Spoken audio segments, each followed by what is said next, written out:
Bismillahirrahmanirrahim. Assalamualaikum warahmatullahi wabarakatuh.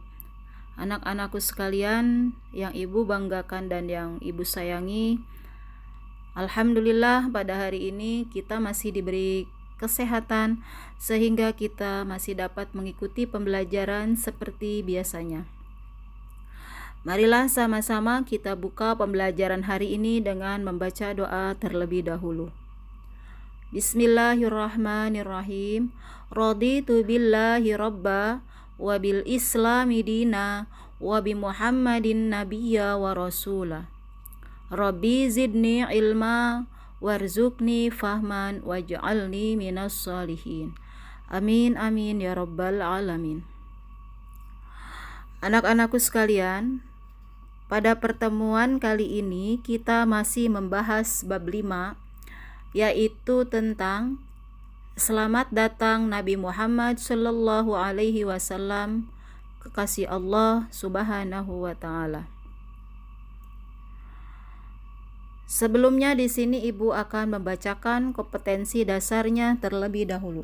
Yang pertama 1.11, menghayati perjuangan Nabi Muhammad sallallahu alaihi wasallam dalam periode Mekah dalam menegakkan risalah Allah Subhanahu wa taala. 2.11, meneladani perjuangan Nabi Muhammad sallallahu alaihi wasallam periode Mekah. 3.11, memahami sejarah perjuangan Nabi Muhammad sallallahu alaihi wasallam periode Mekah. 4.11, menyajikan strategi perjuangan yang dilakukan Nabi Muhammad sallallahu alaihi wasallam periode Mekah. Adapun tujuan pembelajaran kita hari ini, yang pertama, kalian mampu menjelaskan perjuangan yang dilakukan Nabi Muhammad sallallahu alaihi wasallam periode Mekah. Tujuan yang kedua, kalian mampu menjelaskan strategi dakwah Rasulullah sallallahu alaihi wasallam. Dan tujuan yang ketiga, kalian mampu meneladani perjuangan Rasulullah sallallahu alaihi wasallam di kota Mekah. Anak-anakku sekalian, pada pertemuan yang lalu kita membahas tentang dakwah Nabi Muhammad sallallahu alaihi wasallam di Mekah, yaitu dakwah Nabi kepada para keluarga dan kerabat serta para sahabat-sahabatnya. Pada pertemuan kali ini kita masih melanjutkan materi tersebut, yaitu tentang dakwah Nabi Muhammad sallallahu alaihi wasallam di kota Mekah. Setelah Nabi Muhammad sallallahu alaihi wasallam berdakwah secara sembunyi-sembunyi, maka turunlah wahyu yang ketiga, yaitu surat Al-Hijr, surat yang ke-15, ayat 94 dan 95. Perhatikan bunyi ayat tersebut. A'udzu billahi minasyaitonir rajim. Bismillahirrahmanirrahim. Fasda' bima tu'maru wa a'rid 'anil musyrikin. Inna kafaina kal mustahzi'in.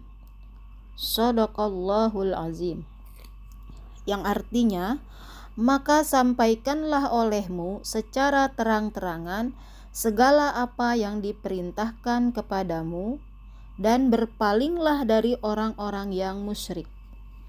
Sesungguhnya kami memelihara daripada kejahatan orang-orang yang memperolok-olokkan kamu. Al-Quran surat Al-Hijr surat 15 ayat 94 dan 95. Allah memerintahkan Nabi Muhammad untuk berdakwah secara terang-terangan. Di sini Allah akan menjaga keselamatan Rasulullah sallallahu alaihi wasallam dari orang-orang yang ingin berbuat jahat dan memperolok-olok beliau. Kemudian Nabi Muhammad sallallahu alaihi wasallam menerima wahyu yang berikutnya, yaitu surat Asy-Syu'ara surat ke-26 ayat 214 sampai 215 yang berbunyi A'udzubillahi minasyaitonirrajim. Bismillahirrahmanirrahim. Wa anzir ashiratakal aqrabin. Wahfid janahaka limanittaba'aka minal mu'minin. Shadaqallahul azim. Yang artinya, dan berilah peringatan kepada kerabat-kerabatmu yang terdekat, dan rendahkanlah dirimu terhadap orang-orang yang mengikutimu, yaitu orang-orang yang beriman. Al-Quran Surat Asy-Syu'ara surat ke-26 ayat 214 sampai 215. Nah, anak-anakku sekalian, setelah Rasulullah Shallallahu Alaihi Wasallam menerima wahyu tersebut, beliau mulai berdakwah secara terang-terangan. Pertama-tama, Nabi mengumpulkan seluruh sanak keluarganya di kaki Gunung Safa untuk mengajak mereka beriman kepada Allah Subhanahu wa Ta'ala. Akan tetapi, salah seorang pamannya, yaitu yang bernama Abu Lahab, bersikap sinis dan tidak mau menerima dakwah Rasulullah Shallallahu Alaihi Wasallam. Banyak cara yang dilakukan oleh orang-orang kafir Quraisy untuk menghambat dakwah Rasul. Di antaranya adalah mencoba menyuruh pamannya Abu Thalib untuk menghentikan dakwah keponakannya itu. Namun Nabi Muhammad menolak dan mengatakan, "Demi Allah, meskipun seluruh anggota keluarga mengucilkanku, aku akan terus berdakwah menyebarkan agama Islam." Kegagalan kafir Quraisy untuk menghambat dakwah Rasul menjadikan mereka semakin marah dan emosi. Budak-budak mereka yang masuk Islam dibunuh dan disiksa. Seluruh pengikut Nabi selalu diancam dan diteror agar menolak ajakan Nabi Muhammad Shallallahu Alaihi Wasallam. Abu Jahal, paman Nabi Muhammad Shallallahu Alaihi Wasallam, menyewa orang Yahudi untuk mengejek dan mencaci maki Nabi dengan harapan ia berhenti berdakwah. Akan tetapi, justru akhirnya si Yahudi itu masuk Islam karena keluhuran akhlak Nabi Muhammad Shallallahu Alaihi Wasallam. Anak-anakku sekalian yang ibu banggakan dan ibu sayangi, setelah kaum kafir Quraisy gagal melakukan tekanan, mereka menawarkan harta benda, wanita, dan pangkat agar Nabi mau meninggalkan dakwahnya. Kaum Quraisy mengutus Utbah bin Rabi'ah untuk menawarkan hal-hal tersebut. Utbah mengatakan, "Hai Muhammad, jika kau menginginkan kekayaan, saya sanggup menyediakannya. Jika kau menginginkan pangkat yang tinggi, saya sanggup mengangkatmu menjadi seorang raja. Jika kau menginginkan seorang wanita cantik, saya sanggup mencarikannya dengan syarat kau berhenti melanjutkan dakwahmu." Nabi Muhammad Shallallahu Alaihi Wasallam tidak tertarik pada tawaran itu dan terus berdakwah.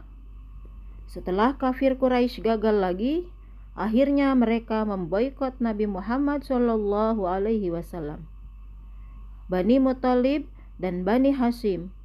Karena pemboikotan ini, umat Islam terkurung di celah-celah kota Mekah bernama Shib.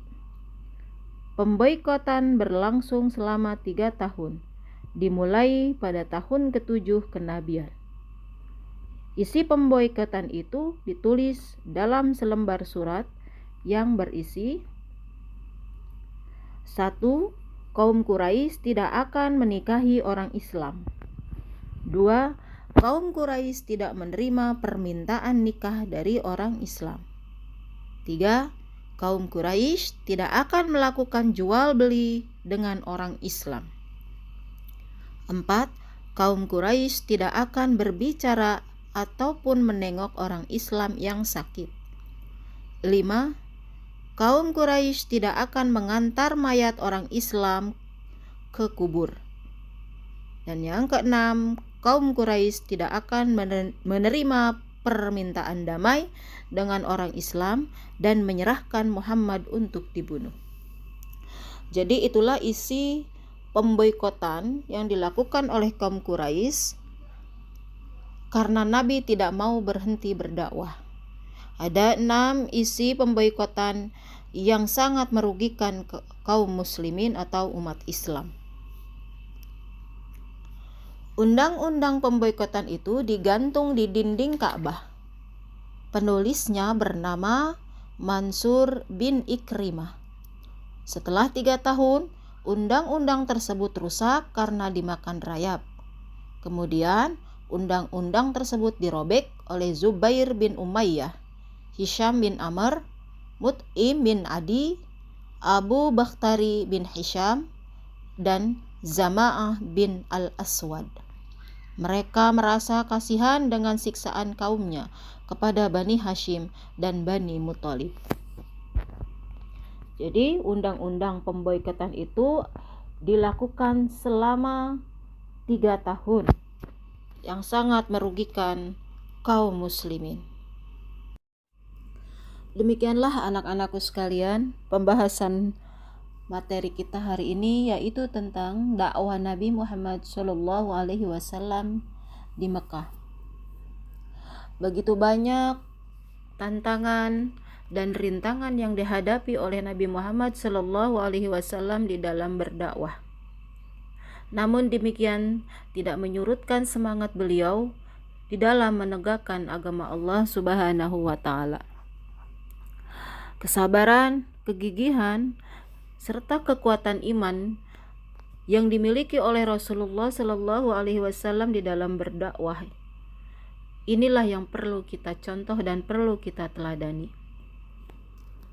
Beliau tidak tergiur dengan harta benda, tidak tergiur dengan jabatan, dan tidak tergiur dengan wanita. Semoga kita semua mampu meneladani sifat-sifat yang dicontohkan oleh Rasulullah SAW tersebut. Baik anak-anakku sekalian, di akhir materi ini Ibu akan memberikan tugas kepada kalian, yaitu yang pertama, jelaskan bagaimana tanggapan kafir Quraisy tentang dakwah Nabi Muhammad SAW. Yang kedua, jelaskan tawaran kafir Quraisy kepada Nabi Muhammad SAW agar berhenti berdakwah. Yang ketiga, sebutkan isi boikot kafir Quraisy kepada umat Islam. Yang keempat, apa yang dimaksud as-sabiqunal awwalun? Sebutkan siapa sajakah yang termasuk ke dalam golongan orang yang mendapat gelar as-sabiqunal awwalun. Dan yang kelima, yaitu sebutkan rintangan-rintangan yang dihadapi Nabi Muhammad SAW saat berdakwah. Demikianlah pembahasan materi kita hari ini. Semoga apa yang sudah kita pelajari bermanfaat dan dapat kalian amalkan dalam kehidupan sehari-hari. Jangan lupa untuk tugas kalian jawab di dalam jawaban kalian tulis di dalam buku tulis, kemudian kalau kalian kirim ke grup kelas masing-masing. Marilah sama-sama kita akhiri pembelajaran hari ini dengan membaca hamdalah. Alhamdulillahirabbil alamin. Assalamualaikum warahmatullahi wabarakatuh.